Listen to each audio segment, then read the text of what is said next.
Hello students, आज हम macro economics का चैप्टर स्टार्ट करेंगे।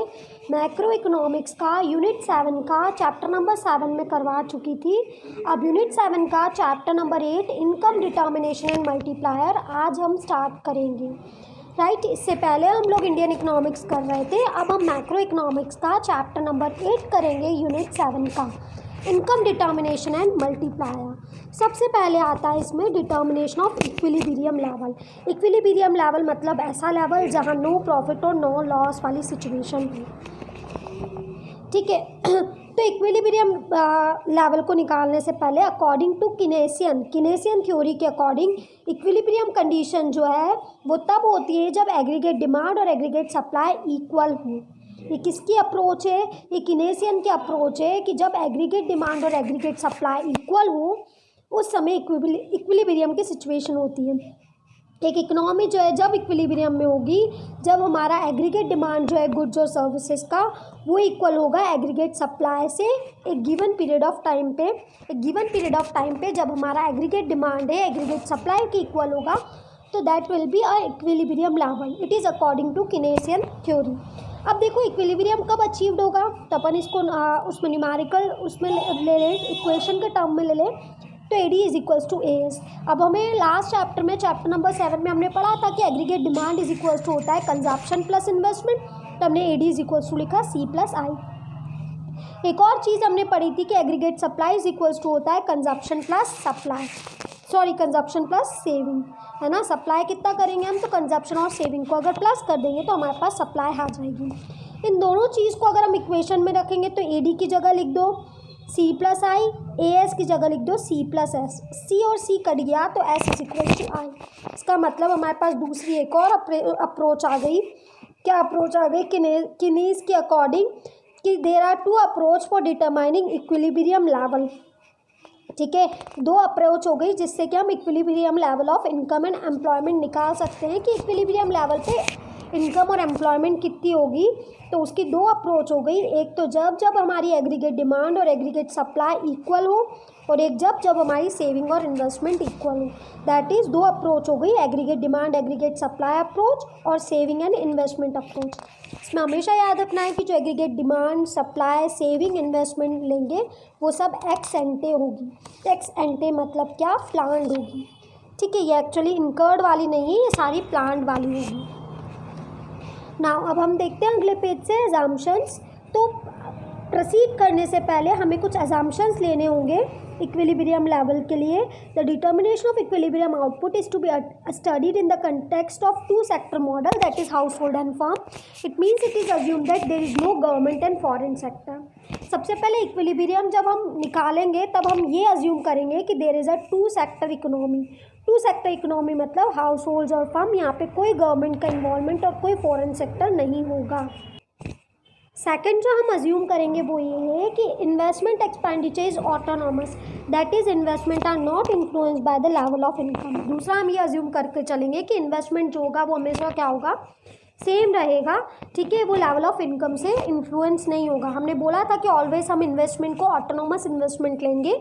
Autonomous means it will remain same, it will not change according to the income. ये assume करके चलेंगे।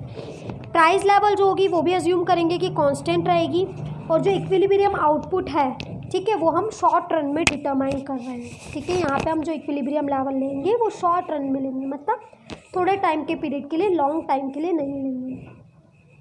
Now aggregate demand supply approach पढ़ते हैं हम। तो किनेसियन थ्योरी के according equilibrium level of income जो है तब डिटरमाइन होता है जब हमारी aggregate demand that is C plus I curve जो है वो इक्वल होगा एग्रीगेट सप्लाई कर्व के। मतलब ऐसे पॉइंट पे जहां हमारा एग्रीगेट डिमांड कर्व और एग्रीगेट सप्लाई कर्व मिलेगा। ठीक है, जिस पॉइंट पे वो मिलेगा वो पॉइंट होगा इक्विलिब्रियम ग्राफ के अकॉर्डिंग। और अगर हम यूँ देखें तो दोनों इक्वल होगा, इज इक्वल्स टू। ठीक है, और ग्राफ के अकॉर्डिंग जहाँ दोनों मिलेंगे, ठीक है, जिस पॉइंट पे जब दोनों मिलेंगे वो पॉइंट जो होगा वो E वाला पॉइंट होगा, इक्विलिब्रियम वाला पॉइंट होगा। अब पहले एग्रीगेट डिमांड में दो कंपोनेंट्स होते हैं, एक होता है कंजप्शन एक्सपेंडिचर, एक होता है इन्वेस्टमेंट एक्सपेंडिचर। कंजप्शन एक्सपेंडिचर जो है वेराई करेगा according to the level of income, मतलब जैसे जैसे आपकी इनकम बढ़ेगी आपका कंजप्शन भी बढ़ेगा। इन्वेस्टमेंट एक्सपेंडिचर जो है वो आपकी लेवल ऑफ इनकम के ऊपर डिपेंड नहीं करता। इन्वेस्टमेंट एक्सपेंडिचर जो है ऑटोनोमस रहेगा, सेम रहेगा। सो एडी कर्व जो है वो सी प्लस आई कर्व हो गया। प्लस एडी कर्व में हमको क्या बनाना पड़ेगा, सी और आई कर्व बनाना पड़ेगा। एग्रीगेट सप्लाई मतलब क्या, total output of goods and services of the national income. जो total output of goods and services जो हमको सप्लाई करनी है वो कैसे डिपिक्ट होता है, तो 45 डिग्री लाइन से डिपिक्ट होता है। मतलब 45 डिग्री लाइन जो हम बनाते हैं वो एग्रीगेट सप्लाई का कर्व होता है। 45 डिग्री मतलब क्या, नॉर्मली हम जब कर्व बनाते हैं वो कैसा होता है, 90 डिग्री का होता है, सिंपल स्ट्रेट लाइन, राइट। तो उसके जस्ट बीच में से जो लाइन होगी वो एग्रीगेट सप्लाई का कर्व होगा, राइट। अब देखते हैं हम, देखो equilibrium of AD and AS approach में सबसे पहले हम लोग टेबल बना लेंगे। टेबल को समझो पहले, देखो एम्प्लॉयमेंट लिख दिया 0, 10, 20, 30, 40, 50, 60। अब वाई निकाल लो तो वाई भी लिख दो 100, 200, 300, 400, 500, 600। कंजप्शन होता है इनकम, ठीक है, तो मिनिमम कंजप्शन कुछ ना कुछ तो हो गई, सही। तो ये वैल्यूज़ जो है हमारी खुद की ले ली है, 40, 120, 200, 280, 360, 440, 520।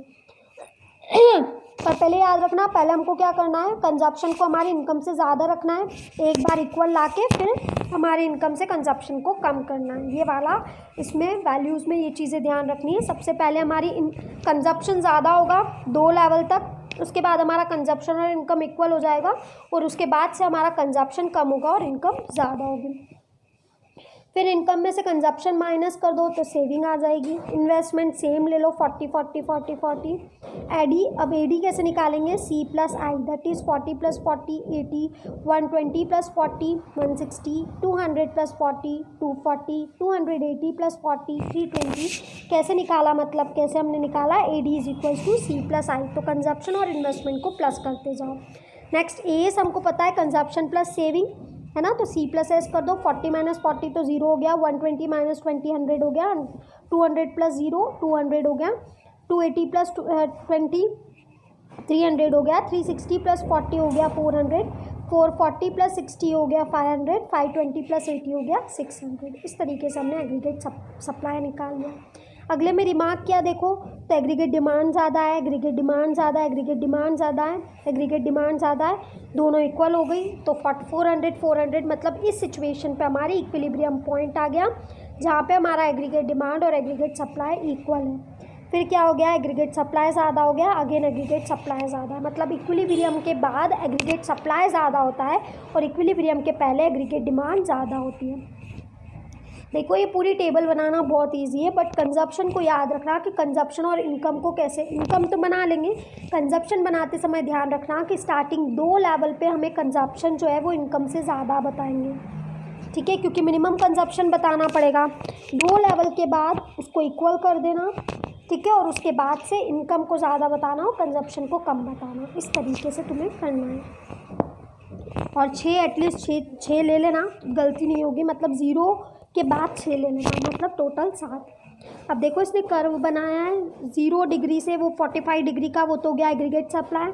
अब एग्रीगेट डिमांड अगर हम देखेंगे तो 80 से चालू होगा, तो ये 80 से इसने थोड़ा सा गैप रख के इसको 0 एक्सिस से चालू नहीं किया। क्यों, क्योंकि मिनिमम हमारा कंजप्शन भी कुछ ना कुछ होगा और हमारा इन्वेस्टमेंट भी होगा ही सही, because investment is not influenced by the income, इसलिए इसको ऊपर से चालू किया। जिस पॉइंट पे ये दोनों मिल गया, ये हो गया एग्रीगेट डिमांड और एग्रीगेट सप्लाई का, मतलब इस समय हमारा दोनों एग्रीगेट डिमांड और एग्रीगेट सप्लाई जो होगा वो इक्वल होगा। और इस पे नीचे अगर इनकम पे आ जाए तो इस समय ये हमारी इनकम होगी, मतलब इनकम क्या होगी हमारी 400। तो इस तरीके से हमें ग्राफ बनाना है। अब हम देखते हैं फिगर 8.1 में अगर हम देखें तो aggregate demand is equals to C plus I है, जो हमें क्या बता रहा है, एक्सपेंडिचर बता रहा है कंज्यूमर का और फर्म का according to the level of income. वहीं ई जो है वो इक्विलिब्रियम पॉइंट है और सी प्लस आई कर्व जो है वो इंटरसेक्ट करता है 45 डिग्री लाइन पे। ई जो इक्विलिब्रियम पॉइंट है, एट दिस पॉइंट जो है हमारी कंजप्शन और इन्वेस्टमेंट जो है एग्जैक्टली इक्वल है, ठीक है। ओ वाई जो है वो इक्विलिब्रियम आउटपुट है, ओ वाई जो है वो इक्विलिब्रियम आउटपुट है या इक्विलिब्रियम इनकम बोलते हैं हम। टेबल 8.1 में हम देखें तो इक्विलिब्रियम लेवल ऑफ इनकम जो है 400 करोड़ है। A D is equals to C plus I is equals to A S और ए डी दोनों जो है 400 करोड़ है, मतलब इस पॉइंट पे हम इक्विलिब्रियम पॉइंट बोल सकते हैं। In a situation of effective demand refers to the level of demand which becomes effective because it is equal to aggregate supply। इस डिमांड को इफेक्टिव डिमांड बोला जाता है क्योंकि ये डिमांड जो है अब एग्रीगेट सप्लाई के इक्वल हो गई है, मतलब इक्विलिब्रियम पॉइंट पे जो एग्रीगेट डिमांड होगी उसे इफेक्टिव डिमांड भी बोला जाता है। ठीक है, अब देखते हैं when A D is more then A S. तो ए डी और ए डी जो है वो ए एस से ज़्यादा कब होगा? इक्विलिब्रियम पॉइंट के पहले। मतलब कि इक्विलिब्रियम पॉइंट के अगर ग्राफ में बोल दूँ तो ग्राफ में क्या होगा, जो ई के पहले पहले वाला पॉइंट है जहाँ पर ट्रायंगल फॉर्म हो रहा है वो वाला जो होगा वो उस समय एग्रीगेट डिमांड ज़्यादा होगी। When planned spending aggregate demand is more than planned output A S then curves lie above the 45 degree line, मतलब 45 डिग्री लाइन के ऊपर रहेगा वो कर्व। कब? जब हमारी एग्रीगेट डिमांड जो होगी वो ज़्यादा होगी। It means that consumer and firms together would be buying more goods than the firms are willing to produce. It means consumer और फर्म जो है वो ज़्यादा बाय करेंगे, ज़्यादा डिमांड करेंगे as compare to the production. As the result plant inventory would fall below the desired level. As the result हम क्या करेंगे, जो प्लांट इन्वेंट्री है उसको हम फॉल करेंगे।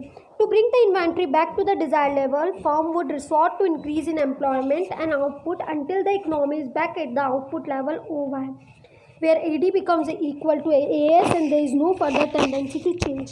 बस अब हमको इस सिचुएशन में अगर हमको इक्विलिब्रियम पोजीशन पे आना है तो उस सिचुएशन में हम क्या करेंगे, ज़्यादा से ज़्यादा लोगों को एम्प्लॉयमेंट देंगे और हमारे आउटपुट को बढ़ाएंगे। तो क्या होगा, जब हमारी एग्रीगेट डिमांड को हम बढ़ा देंगे तो अपने आप it will be equal to aggregate supply.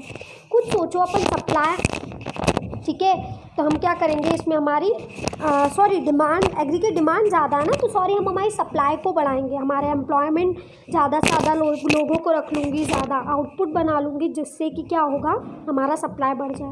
देखो डिमांड को कभी बढ़ाया कम नहीं कर सकते क्योंकि ये तो लोगों के हाथ में होता है, तो आपके हाथ में क्या होता है, सप्लाई करना, इसलिए हमेशा सप्लाई को हम कम ज़्यादा करेंगे। इसमें हम क्या करेंगे, सप्लाई को बढ़ाने की कोशिश करेंगे, ज़्यादा लोगों को जॉब देंगे और आउटपुट ज़्यादा प्रोड्यूस करने की कोशिश करेंगे।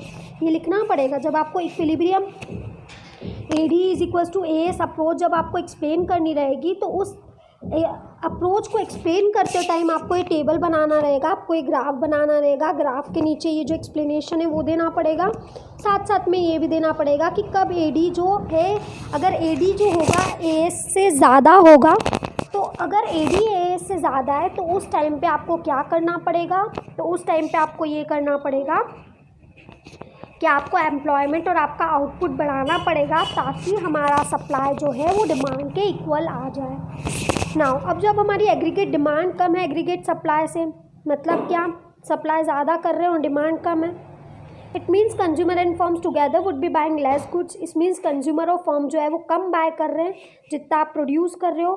तो इस अनवांटेड स्टॉक पड़ा है जो सप्लाई का, तो हम क्या करेंगे, एम्प्लॉयमेंट कम करेंगे, कम लोगों को रखेंगे और कम चीज़ें बनाएंगे। कब तक, जब तक कि एग्रीगेट डिमांड और एग्रीगेट सप्लाई इक्वल नहीं हो जाती, ठीक है। और उसके बाद हम कोई भी चेंज करना नहीं चाहेंगे because this is the equilibrium point, this is the most satisfactory point. It must be noted that equilibrium level may or may not be at the level of employment. That is, equilibrium is possible even at the level lower than the full employment level.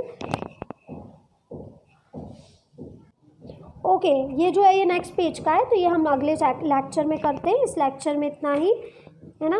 तो इस lecture में हमने aggregate demand और aggregate supply approach पढ़ लिया है। इसके लिए आपको टेबल बनानी है, ग्राफ बनाना है, ग्राफ को एक्सप्लेन करना है और बताना है कि एग्रीगेट डिमांड अगर एग्रीगेट सप्लाई से ज़्यादा होगी तो आप क्या करेंगे। तो उस केस में आप अपनी एग्रीगेट सप्लाई बढ़ा देंगे, ज़्यादा लोगों को अपॉइंट कर लेंगे और आपका आउटपुट बढ़ा देंगे। जब अगर आपके डिमांड कम है और सप्लाई ज़्यादा है तो उस केस में जो पहले से स्टॉक रखे हुए हैं आप पहले उसको बेचेंगे और अपना एम्प्लॉयमेंट कम करके अभी आउटपुट को रोक देंगे, अभी प्रोडक्शन को रोक देंगे जब तक कि एग्रीगेट डिमांड और एग्रीगेट सप्लाई इक्वल नहीं हो जाती। और जैसे इक्वल हो गई उसके बाद आपकी कोई आप चेंज नहीं करना चाहेंगे कि बस अब ऐसे ही रहें,